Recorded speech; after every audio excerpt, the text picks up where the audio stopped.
Bismillahirrahmanirrahim. Assalamu alaikum and welcome to Newsroom. I'm your host, Khalid. Today is the 20th of March 2025. These are the stories that we will be deciphering during the course of the show. We'll begin with the latest situation as far as Gaza, the Middle East is concerned.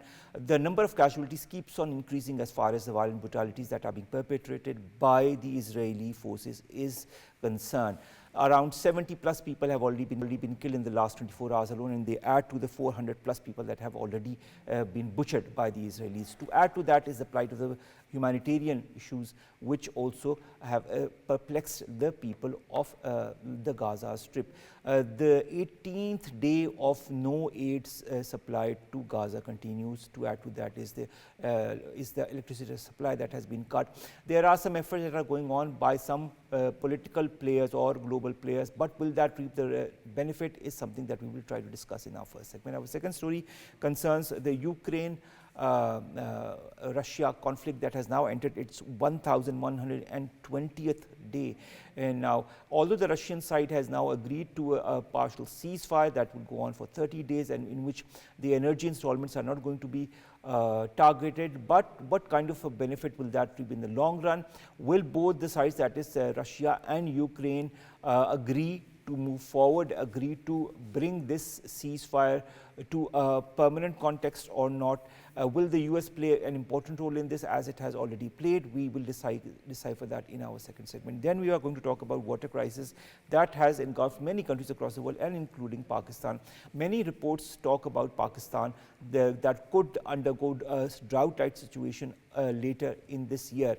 What needs to be done? What should be the policy and modalities of the Pakistani government, and how should the Pakistani citizens also take care of water so as to not arrive at a debilitating situation? This is going to be our third story. Then we are going to talk about Nowruz celebrations that have started to happen across the world, including in Pakistan. Our Prime Minister also posted a message as far as the importance of Nowruz is concerned, the arrival of spring. Finally, today is also the International Day of Happiness. The theme this year is caring and sharing. This is the lineup for today. Let's begin with our first segment, and that concerns the situation in Gaza, in the Middle East. The new spate of violence has begun in the holy month of Ramadan, and the number of casualties keeps on increasing. To add to that is the misery of the people that we have highlighted in our earlier shows as well. We've been joined by two guests. Let's introduce them to you one by one. In the studios, we've been joined by Gul-i-Ayesha Bhatti, who's a foreign affairs analyst. Thank you very much to have joined us. And online, we'll be joined by Dr. Tughral Yamin, who's a senior analyst as well. Let's begin with you, Gul-i-Ayesha Bhatti. 71 children, women, mostly children and women, have been butchered in these last 24 hours in these dawn raids in Gaza, in different areas of the Strip. To add to that is the 400 plus people have already been killed in the last few days as well. I really sometimes fail to understand what the whole reasoning or the modality or the philosophy or the understanding of the Israeli government is behind butchering so many people, even after a ceasefire agreement has been agreed upon between the two sides. What do they want to achieve through it? Well, Omar, this is really a very thought-provoking question, that what they actually want from all this. Throughout the history, we have seen that Israel has always been, boycotting this kind of resolutions that are going to provide sustainable approach, a sustainable peace to the Palestinians. And today, now, when we are talking about the ceasefire, why they violated it? They have violated it multiple times in the past as well. And remember, 1 month back, when we were talking about we were actually happy about how the ceasefire is going to happen and how there are going to be the 3 steps. First step is the exchange of prisoners. Then second step is going to be the the removal of the Israeli military from the Gaza and West Bank. And the third is it's going to be the reconstruction of Gaza. But on the first stage, they are stuck. Why? Because they, deep down in their heart, they are not honest to the ceasefire. They are not honest to it. Although they see that there are so many, we have seen that Arab League, they had that emergency session previous month, and they talked about how important this ceasefire is for the people, not only for the people, but for the region as well. But we haven't seen any kind of positivity from the I would say that from the Netanyahu, because there is somehow a kind of protest going on inside his government as well. Against him and against his government. But the fact is that that he continues to stick to power. Is that the reason that he resorts to war, because he wants to stick to his seat? Absolutely. This is actually the reason, because it's not about the religion, it's not about the people, it's about how he wants to stay in power. He wants to enjoy all those privileges he has been given as a head of the state. And there are so many things, there are so many trials waiting for him in the courts, and they are in the delay, they're in the pending. Why? Because quote unquote he's fighting war against his some kind of terrorism, and he wants to bring peace for his people. But now he cannot, nobody is buying this idea of it. And there are protests in the Israel as well, because the people, they are concerned about their hostages, the Israeli hostages. They are concerned about it. They are asking them, the government of Israel, to continue with the ceasefire, to bring the rest of the Israeli, those guys, they are hostage with the Hamas, they should be come back. But obviously, because he is looking for his own tyranny, his own leadership, his own survival in the government, so that yes, they are following his agenda. This is not the agenda of the people of the Israel now. To add to the air offensive is the ground offensive that has begun. The Israeli army says this is a limited ground offensive into the Gaza Strip, trying to expand the buffer zone, which is known as the Netzarim corridor. They also say that there's going to be a lot of evacuations of Palestinians because of this limited ground offensive, quote unquote. Now that it is operating from air and also from land, and pushing people, the Palestinians, to evacuate the land that had already evacuated and had come back during the ceasefire agreement. Is that what they want to do, to rid Gaza of all Palestinians? Yes, they actually, have you seen those pictures and the videos that is coming out? I mean, in the social media, it's complete destruction. It's so heart-wrenching to look into those videos. And they want to eliminate all the people over there. They want to rebuild it according to their own understanding, for their own understanding and circumstances. And they actually want to make the place hell. They have made this hell. The people, and unfortunately, where they should go, they have no place to go. And nobody wants to leave their homeland. All right. We've also been joined by Dr. Tughral Yamin. He's a senior analyst. Dr. Tughral Yamin, thank you very much to have joined. Dr. Tughral Yamin, a lot of sane voices are also emanating from within the United States as to push the current government to end this war in Gaza. One of those voices is U.S. Congressman Greg Casar, who condemns the Israeli blockade of Gaza and also talks about stopping sending offensive weapons to the Israeli government. On the 7th of February, I just wanted to remind you that the Trump administration had approved the sale of more than $7.4 billion of bombs, missiles and related military equipment to Israel. Do you feel that the voice of Greg Casar is just one of the many voices that could bring a change in the current attitude of the US government, or do you feel that the US administration, current US administration, does not give two hoots about whosoever thinks whatever? Omar Sahab, there are few voices in support of the Palestinians in the United States of America. Most of them, like the rest of the world, are mute spectators of the atrocities that are being committed. This congressman has had the courage to stand up and say that this should stop, but who else has said that? I don't know what is the standing of this congressman. I don't know whether he's a first-time congressman or he's been in the Congress for a very long time, but in any case, I don't think his voice will be heard. Mr. Trump has a single-point agenda. He wants the Israelis to occupy Gaza. They want to also finish their presence in the West Bank. Mr. Trump has already talked about making the Gaza Strip into a pleasure ground for himself and Musk and others of his ilk. He's talked about the Middle East Riviera. So I doubt it very much whether there is a real resolve in the United States which says that this thing has got to stop. We have also seen that the current administration has thrown out people who had been in the United States on study visa, who had even uttered a single word in support of Hamas. So no, I don't think this small voice will really matter, and I don't think there is any there are any credible voices which are supporting Palestinians or who can bring any real change in the situation in Gaza, was sad as it is. I am usually not a pessimist, but that is how I look at things which are happening in Gaza right now. So the US State Department says that the opportunity for Hamas to accept a bridge proposal, and by this proposal I mean the extension of the 50 to 60 days of the current first phase in which they will try to extract as many hostages as possible.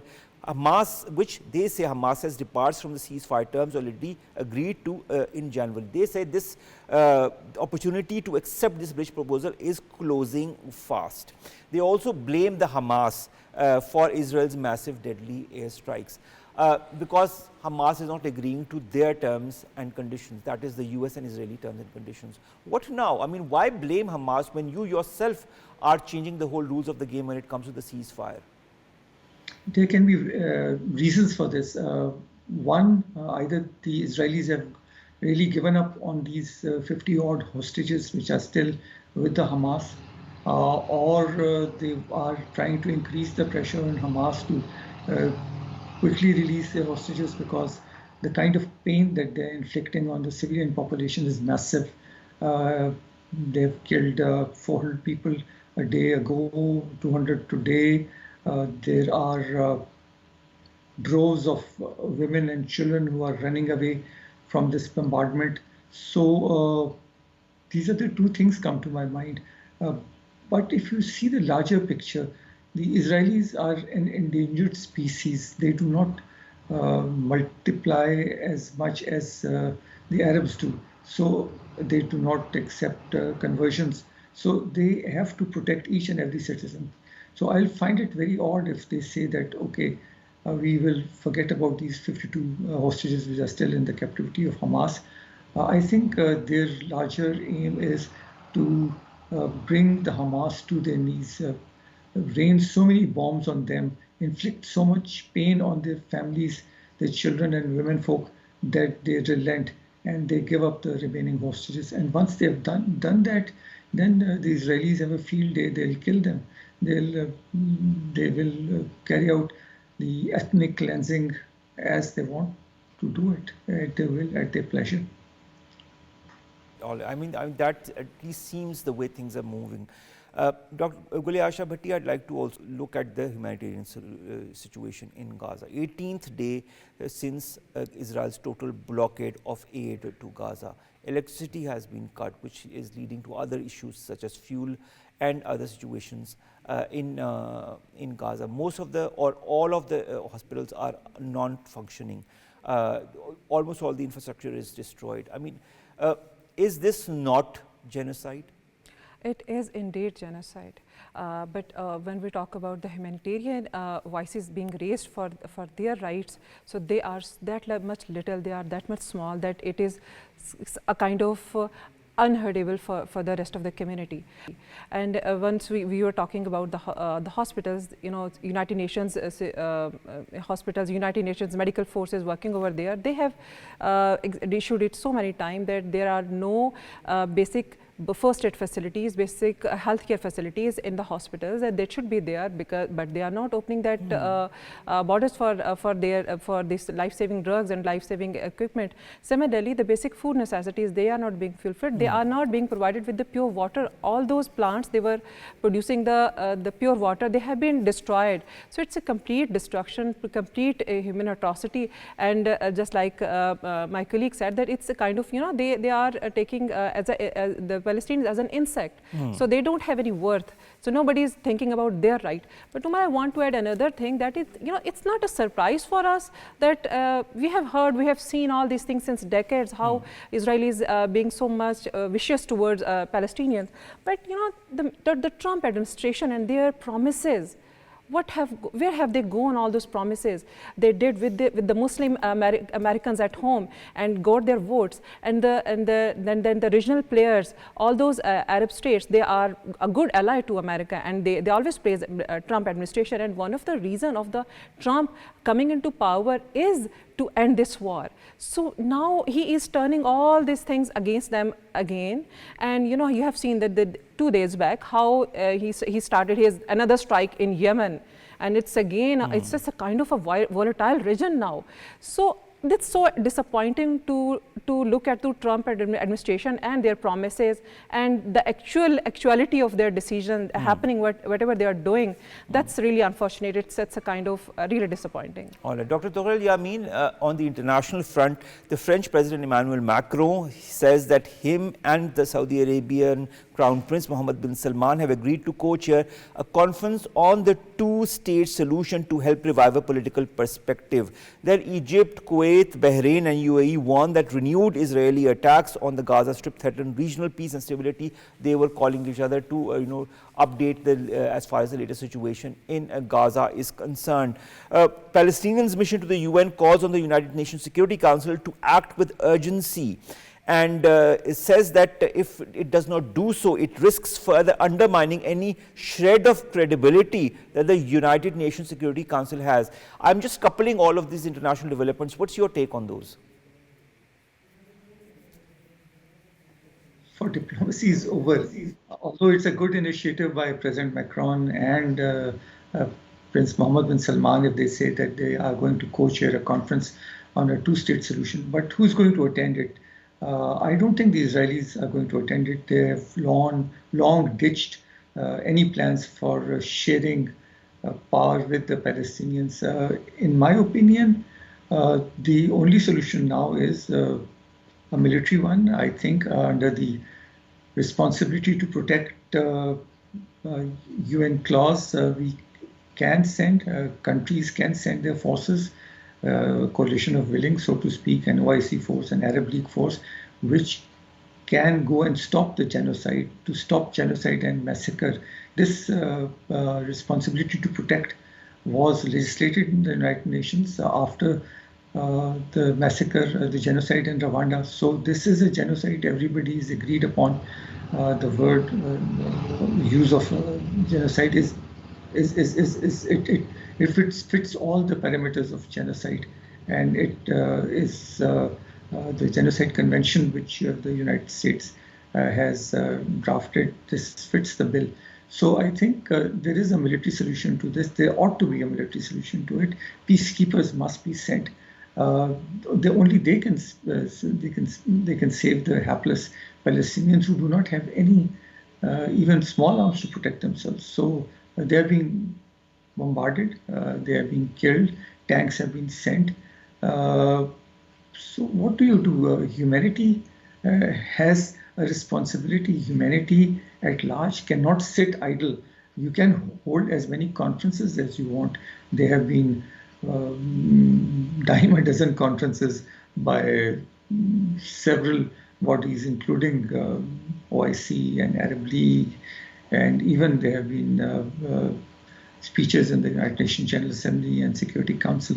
But I think the time for diplomatic niceties is over. Nobody can stop this monster, this ogre, this rampaging Netanyahu by just telling him, behave yourself, or just maybe small slaps on his wrist. I think the time is past. I don't know. The time passed long time ago, 6 months ago, 7 months ago, 8 months ago. But it is now over a year now. The agony is not ending. And these poor Palestinians had just started returning to their homes to rebuild their lives, to catch up with whatever time they had lost. So I don't think... I mean to completely rid Gaza and Palestine of all Palestinians and then completely occupy it either through the Palestinians, through the Israelis, or through other coalition powers that are backing Israel. Anyways, I mean, this is a situation that is evolving and continues to evolve with the violence that has engulfed the Gaza Strip as well.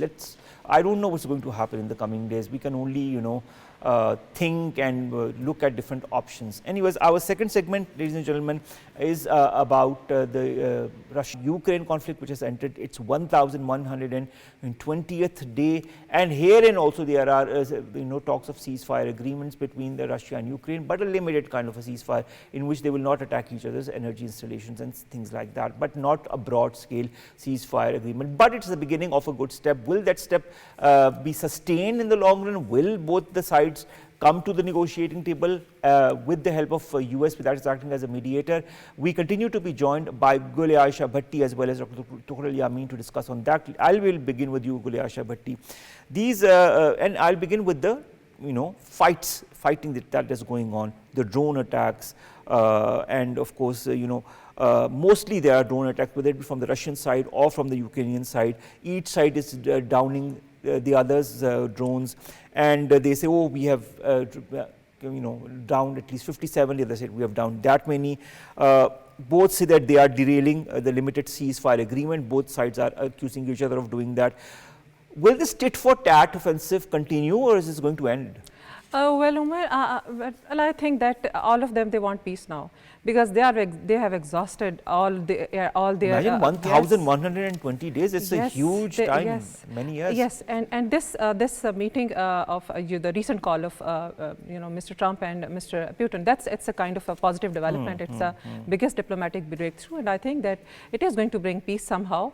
And yes, initially, Mr. Trump, he has agreed on a limited ceasefire, but still, it's enough. It's enough as compared to all those atrocity that has been happening in Ukraine and in Russia as well, because both of the parties, they have been attacking each other specifically on the energy installations.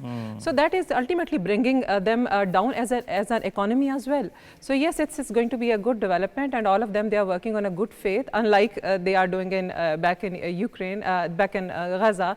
There is no good faith, but yeah, here is a good faith. Here there is good faith. All right. So there is a change of scenario as far as this Russia-Ukraine conflict is concerned. Dr. Tughral Yamin, President Trump says he has talked in detail to President Zelensky of Ukraine after having discussed in detail with the Russian President Vladimir Putin, and all three of them seem to be on the same wavelength when it comes to the ceasefire agreement. The White House says Washington has moved beyond the quote-unquote previously negotiated rare minerals deals with Kiev and is now entirely focused on securing a peace deal between Russia and Ukraine. Trump has also suggested that the US take over Ukraine's power plants to ensure security for the critical facilities. What is your take on all of these developments? I'd like to understand. I think the conflict in Ukraine is now a spent force, particularly when Trump and Putin have joined forces to end it. Putin has, to a certain extent, achieved his strategic objectives. He has been able to take areas in the eastern Donbass, and the areas which the Ukrainians had been able to occupy in the Kursk region may also be vacated, because Zelensky seems to be agreeable to that proposition. The only thing is that he does not want his soldiers to become prisoners of war. He will give his rare earth metals to the United States of America, which will be a great win for Trump, because he is a businessman. He always sees some element of business in all conflicts. So he's going to give up his rare earth minerals, and he may also agree to the proposal floated by Mr. Trump that the energy infrastructure should be run by the Americans and not the Ukrainians. So if you hand over your energy powerhouses, electricity grids to the Americans, what do you have then? You can't run your own country. So he's going to outsource that if Trump is going to have his way. But in any case, I think the Ukrainians have had enough of it. 3 years. The Russians have had enough of it. There has been a lot of bloodshed on both sides. Young people have died, and young people continue to die. Even old people continue to die because the drones do not spare anyone. So I think there are very few options for Zelensky. In his hearts of heart, he's already agreed to whatever terms are being offered to him. So it's going to be a division of spoils mainly between Russia and the United States of America. And whatever is left, perhaps Zelensky or his successor will have to be content with it. So the war will be over, I think, it's in the very near future. I cannot predict, but maybe days, weeks. maybe a month, but not more than Okay. that. So it's an entirely different situation from what is happening in Gaza. Gul-i-Ayesha, Bhatti, President Zelensky still accuses Putin of rejecting the US proposal for full ceasefire despite a public outcry for a statement that is quite different from this. This is not the first time he has said this, he has said this in the past as well. In your point of view, will Zelensky prove to be wrong as far as his estimate on a full ceasefire is concerned? And secondly, will Kiev permanently cede territory that was claimed by Russia, a position that Ukraine continues to reject to this date? The first part of your question, that is that why not the complete ceasefire? Why this partial ceasefire? Although we have seen that the American representative, especially the Marco Rubio, he was talking about the complete ceasefire, and he was very optimistic about it. This is what Russia also wants. Yes, that's my opinion is different. I would say that Russia, Mr. Putin, he knows the art of diplomacy. He has been he has been in his on his seat since decades, and then before that he has played so many important roles in his government. And he knows the art of diplomacy. And on the other hand, the Mr. Trump, he's somehow, he looks into the bigger picture. He is always trying to bring the solution and not looking into the minor details of that issue. So he's a businessman, so he wants to just bring the deal. But Mr. Putin, he is a guy who knows who tests the patience, who knows the art of diplomacy, and who knows the weakness of the adversary as well. So why he is not bringing the complete peace and ceasefire on the table? Why? Because he knows that step by step he is going to achieve the permanent and ultimate peace, but on his conditions. And one of that is that he is not ready for this complete ceasefire, because he thinks that if we are going to have that ceasefire, that definitely the Europe and America, like previously, they will re-equip Ukraine, they will make them re-armed, and that is going to be disastrous after the ceasefire time has completed. So that is one reason. And the second question is that, as it's again will he cede territory to that Russia wants to occupy? Well, that's something they are going to discuss in the future. But as far as their talk is concerned, I have gone through all the discussions. They talked about Mr. Putin and Mr. Trump. They didn't talk about this, and didn't talk about the sanctions, uplifting of the sanctions of the Russia as well, because somehow they want to have some leverage as well on the Russians. So on the both sides, both of the guys, they are careful. Both of the sides are careful. And as far as the future of Ukraine is concerned, although Mr. Zelensky is trying to achieve peace on any cost, but he is ready to give up all. Firstly, he talked about the rare earth minerals, and then now the energy installation. So he says, okay, save me, even on the cost of my own resources. So that's somehow tricky. But there is another element, that is that endorsement of European community. Are they ready for this negotiation? All right, I'm going to ask this question to Dr. Tughral. I mean, the endorsement of the European community, there have been recent telephonic conversations between Zelensky and his European allies, whether it be France, German, or the British Prime Minister, Keir Starmer, and all have given Zelensky their assurances. Germany is also going to release $3.3 billion in military aid for Ukraine. Emmanuel Macron says that European nations must define credible security guarantees for Ukraine. Will the EU step up for Ukraine? Will they give the credible security guarantees that Ukraine is asking for under the current circumstances, or will the US pressure also make them change their perspective as far as to which extent they are going to help Ukraine? The Europeans, Omar Saab, are on a horn of dilemma.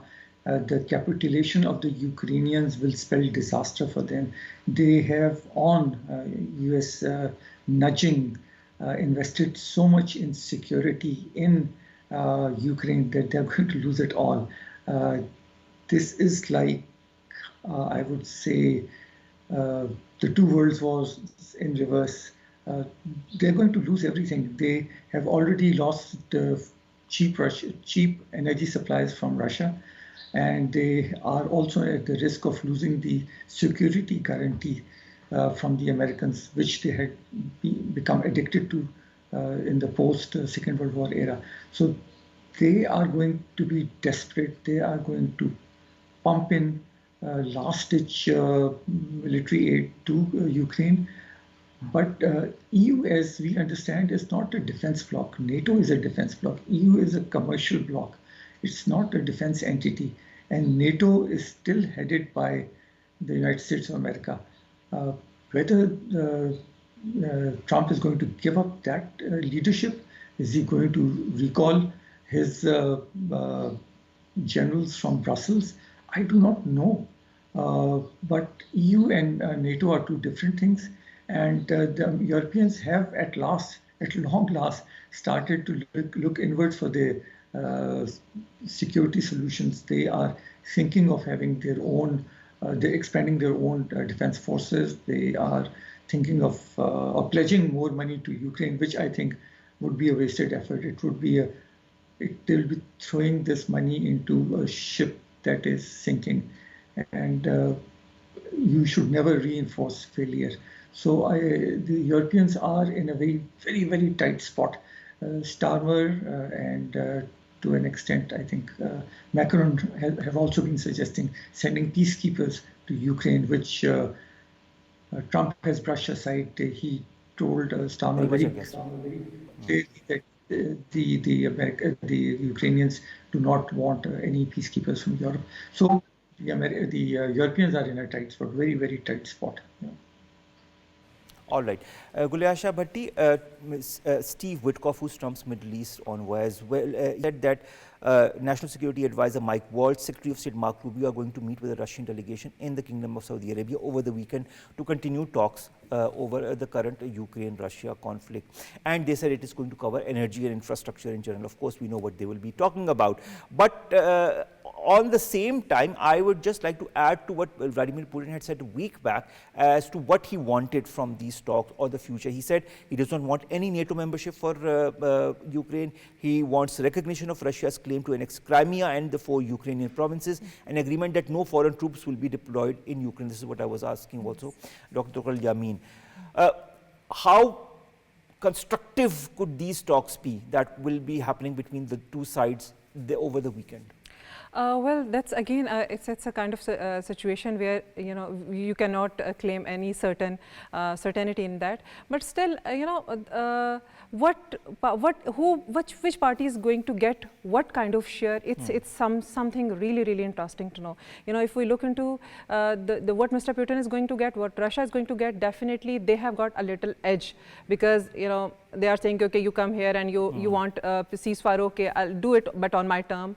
And then Mr. Trump obviously is going to have some share of it. He's a businessman, and he's going to have, he has got a strong interest in Ukraine for so many, the rare earth mineral and the energy sector. So yes, for his is again for the Russia, win-win situation. Win-win situation for the board. But who is on the losing end? These are the Ukrainians. Eventually, they are going to lose it. All right. Last question to you, Dr. Tughral, Yamin, and that concerns the sanctions that whether it be the United Kingdom or the European Union's foreign ministers who have adopted the 16th package of sanctions against Russia, including cryptocurrency exchange and a ban on third country airlines that continue operations in Russia. To add to that, Russia says the insistence of Russia that Ukraine not be part of NATO, and the insistence of Zelensky that he wants to be part of NATO, even if it means he has to step down as president of Ukraine. Why is NATO so important to Ukraine? My first question. Secondly, how much of these sanctions are going to affect Russia in the long run? The sanctions are not always very effective. We have seen that no matter how many sanctions you impose on any country, that country does not die, and it finds solutions, it finds alternatives of getting around sanctions. We have seen that happening in South Africa when there was a white regime and the apartheid regime, and we have also seen it happening in Pakistan. Despite all the sanctions, we were able to build a bomb. That is one living example. Iran is also under debilitating sanctions. They are also surviving. So sanctions really don't affect countries. But yes, this is a way of keeping Russia on a tight leash, and the Europeans particularly, they find it easier to levy sanctions because they don't have any other means, they don't have any other leverage with Russia. They don't have forces with which they can fight Russia. So yes, Ukraine wanted NATO membership because Ukraine wanted security guarantees. They were long feeling the heat of Russia. They are neighbors, and once upon a time, Ukraine was part of the Soviet Union itself. in the larger Russian Empire. So yes, they wanted NATO membership. They're not going to get NATO membership because Russia found that threatening. Putin had already declared it to be his red line. He said if they get membership of NATO, that is the end. He's going to invade, and he actually preempted 3 years ago. He said it's a preemptory move because he thinks they are being Nazified, and being a member of the NATO will bring NATO to his doorsteps. So yes, this is this is on the world map, on the great chessboard. People are moving their pawns one way or the other. The Europeans wanting to pressurize the Russians wanting to pressurize the Ukrainians, Mr. Trump wanting to pressurize everybody else and have his way. So yes, it's an interesting event in world history, and as you said, it's a global chess game. You don't know what's going to happen, who is going to put which move, and which move will succeed and which move will have a stronger counter move. It's a global chess game that is happening across the world, whether it be in the Middle East or whether it be in this conflict between Ukraine and Russia. Let's hope for the best, but we should also expect the worst. Thank you very much to both of my guests, Dr. Tughral, Yamin online, and Gul-i-Ayesha in the studios, to have joined us for these very two important developments that are happening across the world that will shape how stable or unstable the world becomes in the coming weeks and months. We'll be back after a short break. Stay tuned.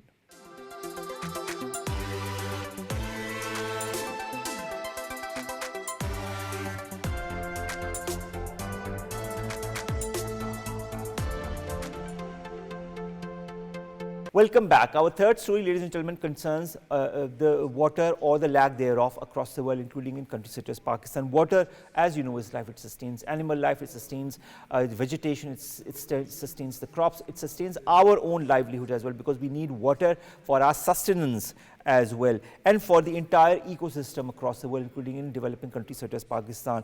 But you know, Pakistan unfortunately is among the top 10 countries facing water shortages in the world, and that is what a lot of reports have been saying. The United Nations said that 2 years back, and I had highlighted that at that time also.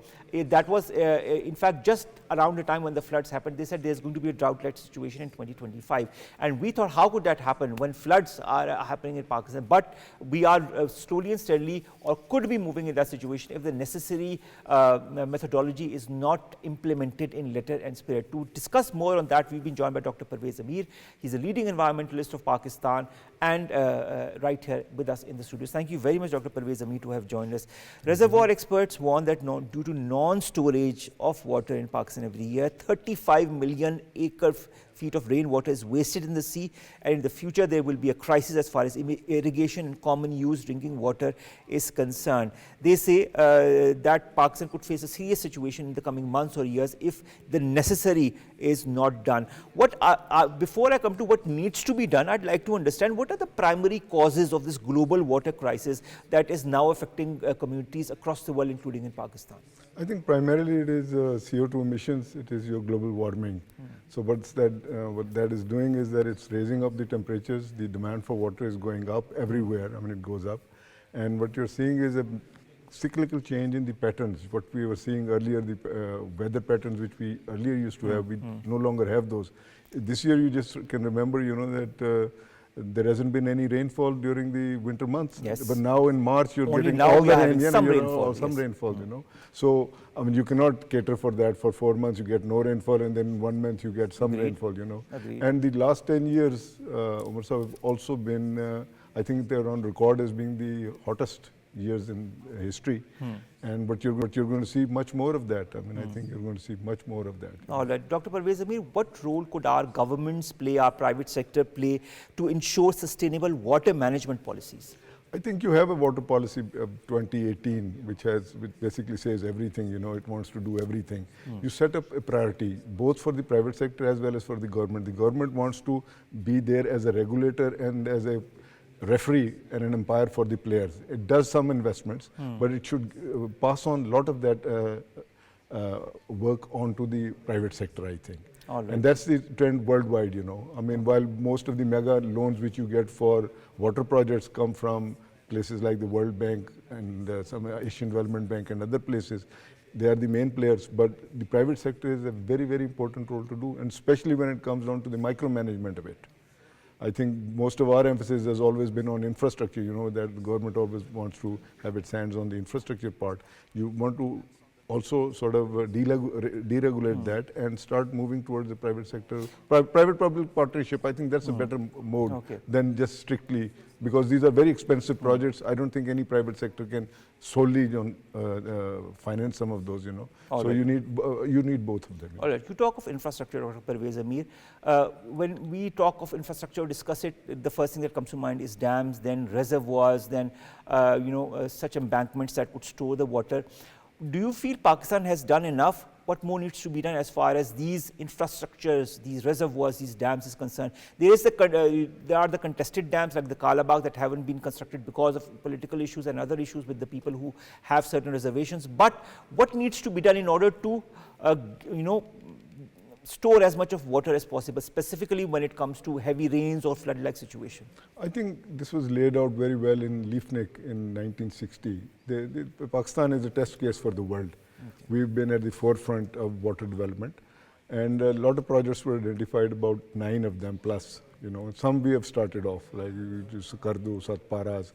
We are now into Bunjis and these Bhasha dams and that, some of those there. And those are upstream projects. They're above Tarbela Dam projects. We have done that. But what he had said at that time, and everybody, I've been to Harvard also on that, you know, and this has been a source of major discussion, both with the politicians, with the economists, and with the water managers over there, that has Pakistan really gone into building the relevant infrastructure? That's always a question mark for whatever the reasons, you know. And we've got a major treaty over there, the Indus Basin Treaty, that regulates part of what we do. I mean, it gives us the flexibility, but at least because we are the lower riparian, you know, India is the upper riparian. So they take advantage of that. They take an advantage of that. And it's not, as you rightly say, that it's not only infrastructure of dams or large dams for that say, it is infrastructure in small dams, it is infrastructure in barrages, it is infrastructure in diversion. If what you saw 2 years back on Satluj, you know, a lot of water came out for India. Where did it go? It just went to waste, you know. Our lower riparian, our friends in Sindh don't think that's waste. They said that water should go to the sea anyway, you know. But for a country like Pakistan, which has a very big mouth to feed, we are very, very worried. I mean, this year alone, Pakistan is facing 50% less water for the Sindh province. So you can have a very major food security crisis. So I think what we need to do is to sit back, take a very mature look at what are the 3-4 things we realistically need to do and what we want to do. The politics aside, this is not for Pakistan only, it's worldwide, transboundary, in-country, in-fighting. You look at Australia, they fight between themselves, they have a treaty, the 3 provinces. So it's nothing new that, oh, Pakistan is the one which do that. And then the word that something will happen to Pakistan just because of water, I don't think anything will happen to Pakistan.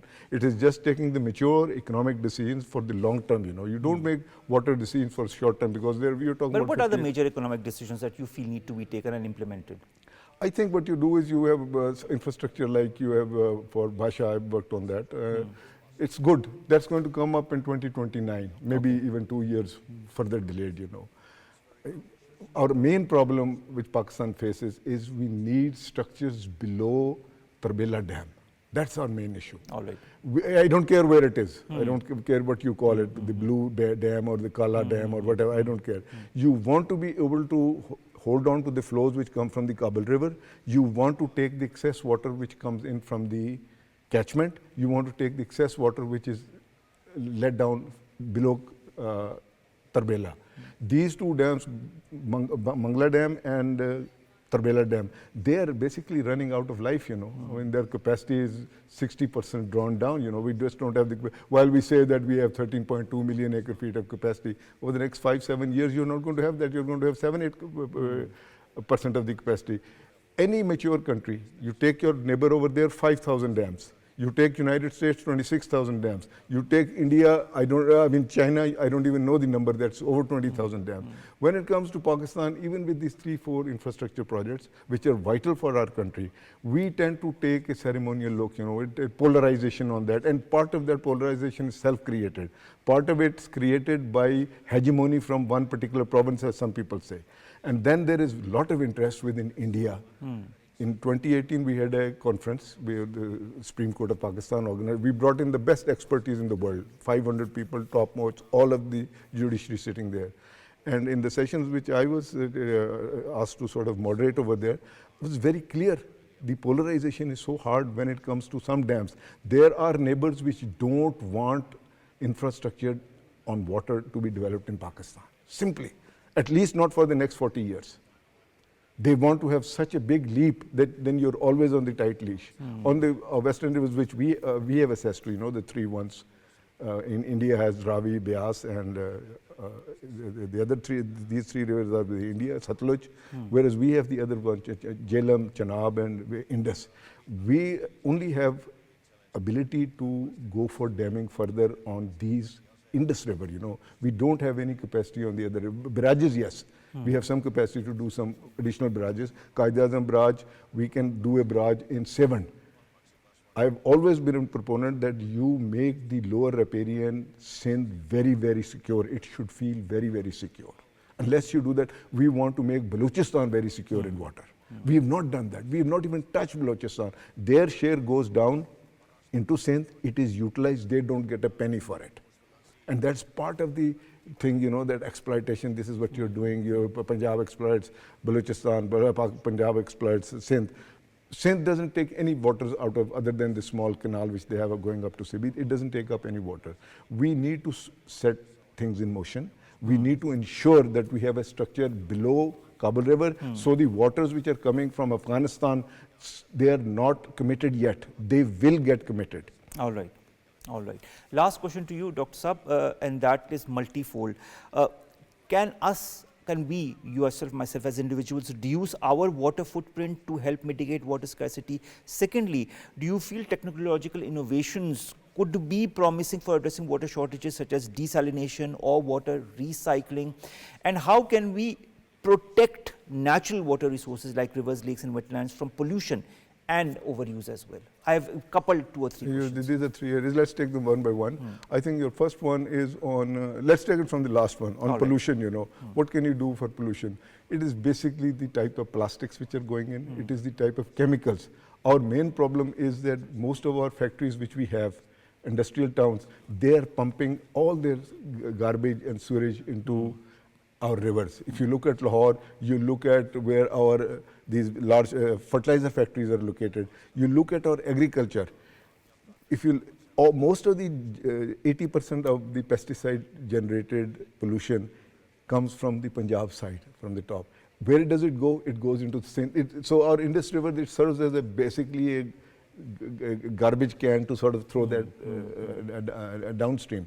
So that's one area we want to be overly cautious with the pesticides. We want to be cautious with the insecticides. We want to be cautious also with the waste, the disposal of waste into our rivers. And that's a human, I mean, there is nothing there, you can manage that. India is managing that. We have a lot of problems with the chemicals which are coming out of India. We would like to, in our transboundary, we would like to bring that up, you know. That's one area. As you move on to your next question, which was related to what can realistically, the footprint part, you know, what can we realistically do? We can do a lot. We can do water saving. Our focus always has been on the supply side. More water, can you create more water? No. It is the demand management of water. 90% of water is allocated into agriculture. Another 2% is allocated into sanitation, what me and you drink. Then there is 2-3% which is going on to other uses, industry and that. And then maybe very little for environmental flows. That 90% water has to be, this is one major indicator, Omar, for the world. The most developed countries have the least water going into, they reduce their intake of water into agriculture. In our case, we have not been able to do that, you know. It's still over there. We need to pull water out of there and we need to put it to productive use. All right. Thank you so very much, Dr. Saab. There were so many questions that I had to ask you in such a small time. I wish I get more time in the future to discuss so many other modalities as far as water is concerned and how we as individuals, as societies, as nations can move forward in a direction that could prove beneficial for us in the long run. Thank you again, Dr. Pervaiz Amir, to have joined us. Just stay with us for 2 more minutes while I end the show. Last stories, ladies and gentlemen. The first concerns the Nowruz celebrations that have begun starting from today. Nowruz, of course, is the spring celebration, and this is a festival celebrates the start of the new year on the Persian calendar as well. Nowruz meaning new day in Persian. This occurs on the spring equinox, which is the first day of the month of Farvardin on the Iranian calendar. Normally occurs on the 21st, but some also in the evening of the 20th, which is of course today.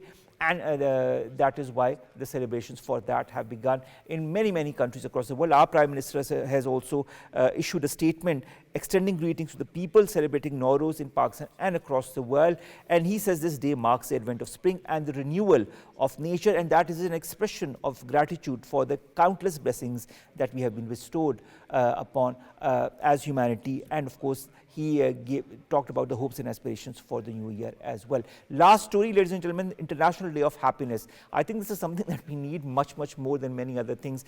But today is United Nations prescribed International Day of Happiness, also that is being observed across the world. This year's theme is sharing and caring. We know how important it is to be happy. We know that happiness is a fundamental human goal. We know that the UN General Assembly recognizes this goal and calls for a more inclusive, equitable and balanced approach to economic growth that promotes the happiness and well-beings of the people. I think we need to think in those terms in order to stabilize humanity, in order to make us prosper and our future generations also to prosper in the decades to come. With that, ladies and gentlemen, we come to an end of today's newsroom. We'll see you inshallah tomorrow with new story segments that pertain to us in Pakistan. Stay safe, have a blessed Ramadan. Allah Hafiz.